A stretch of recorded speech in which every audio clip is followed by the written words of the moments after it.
wanting to make this a storytelling marathon, but there are several stories to add to our pot in our exploration of what it means to be human, or what it means to be real. And the first is a story about a great Sufi master called Bahauddin. Now Bahauddin was renowned far and wide, and there was a seeker after truth in a far-flung place who decided to make the very arduous journey to be in Bahauddin's presence.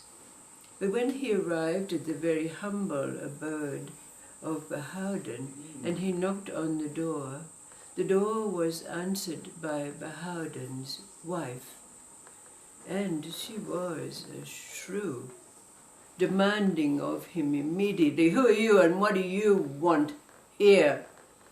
And explaining himself that he wanted to be in the presence of the great Master Bahauddin, she went about denigrating and pulling down. "What do you want to see him for? He's just a fraud, a nobody.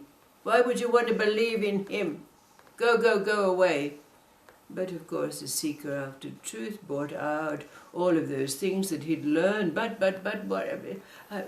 And of course she got so mad with him, she went and got her wooden mallet and brought it out, her wooden spoon, and she wanted to beat him to get rid of him. So he was completely confused and addled. So he wandered around aimlessly until he came into a bushy area, when suddenly out of the bushes came this old man carrying a staff. He had a white beard and white hair, but to the great shock of the seeker, walking behind him was a wild, huge tiger.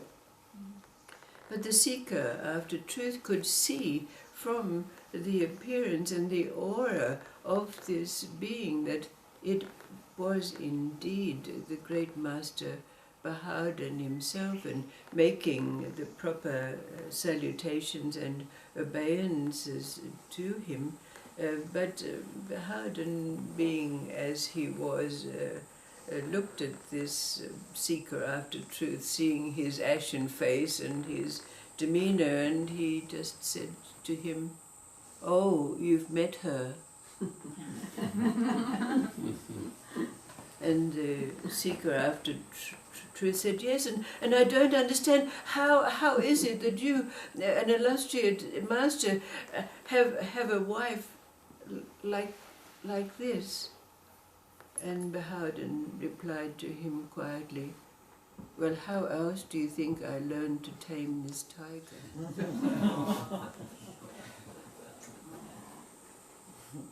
And then there's that story of the orphan boy, and because of his parentless state, he was put into the monastery to be cared for.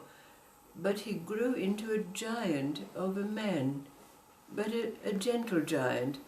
But there was that war in the land, and emissaries were sent out to conscript able-bodied men into the army. And of course, when they set sight on our giant, they immediately took him to become part of the army. But of course our gentle giant was in a very distressed state, and he went to his abbot and he said, "What am I to do?" And the abbot said, "It is your duty. It is your duty to be a soldier. Now go and do your duty." So the giant of a man went out, and he became absolutely admired for his bravery and his prowess on the battlefield. But after the war was over, he came back in his armor and presented himself to the abbot, and he said, "But you know, I've got blood on my hands. I can no longer be worthy to be a part of this." And the abbot said, "It was your duty to be a soldier, and now it is your duty to be a monk. Now go and take off that silly armor and come to the meditation hall.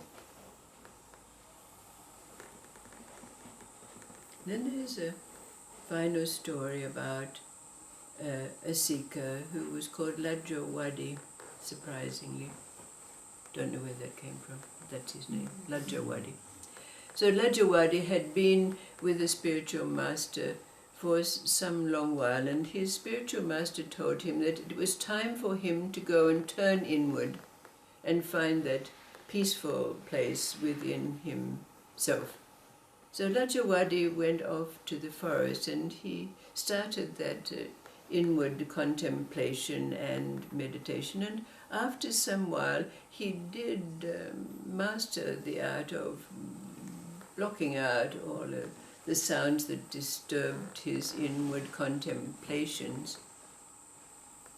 But one day, as he was sitting under a tree, a bird came along that had a very strident call. And all of a sudden Lajjawadi thought to himself, how dare this bird interrupt the contemplations of a dervish? To his very great surprise, the bird fell dead at his feet. And he thought to himself, oh, I must have attained some kind of powers. I must have passed the test of becoming contemplative, or whatever else he thought himself to be. And so he got up from his meditations, and he went off to town. But as he arrived there, he was quite tired and thirsty and hungry, and he saw a rather palatial-looking house, and he went up to the door, knocked on the door, and an old woman came out to answer, and he put himself up to his height, and he said, "Woman, bring me food and drink, because I am an illustrious dervish." So the woman said, of course, just wait a moment. But she disappeared, and she was gone for some long while, so that our dervish Lajjawadi got very impatient.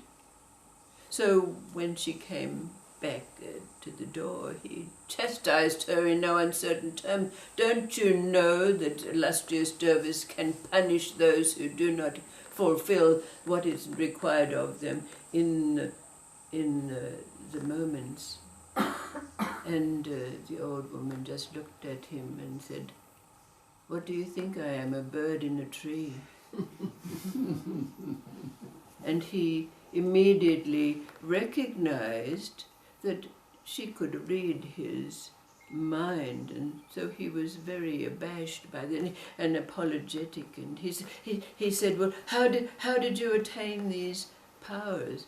And she said, I did what my master told me to do. He told me that he would only call me when he felt it was necessary, but he really did so, just merely telling me that I should do my life's duties. And the powers that I have come unbidden from doing just this. So Lajjawadi said, would you be my teacher then, will you? And she said, "If you do not follow the instructions of your own master, how will you follow the instructions from me?" So of course, taking this admonishment, he went off back to his original master, who gave him short shrift and told him to go to such and such a place and become the student of a certain scavenger. Now by this time, somewhat contrite and chastened, Lajjawadi went off to do as he was told. But when he came to the town in which this scavenger was, and he set sight on this disreputable looking being, he was totally wanting to put this, shun it. This couldn't be it. This could not be it. But the scavenger looked at him and said, "Now what bird is falling out of the tree today? What old woman can read your mind? And what onerous task is your master going to give you now?" So Lajawadi realized that this scavenger had these powers. And he asked him, "How did you attain these abilities?"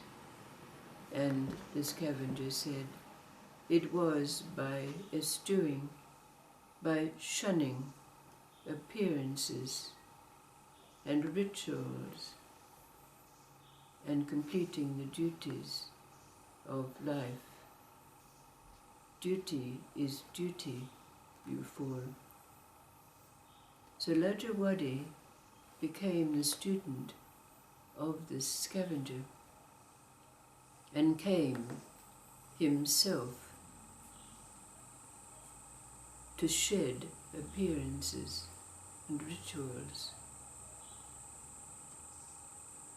but following the duties of life.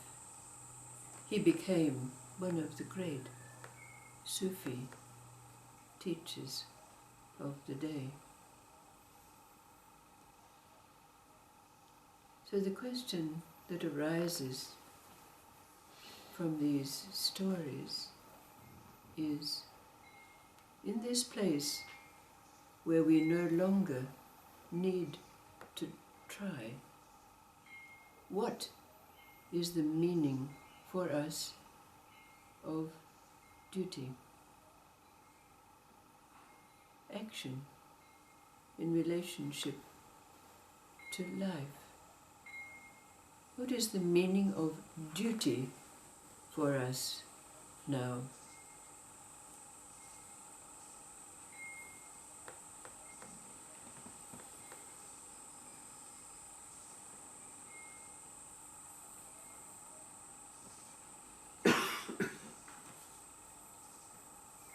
It's like it's not a policy that you have, it's just what's there to be done in the moment.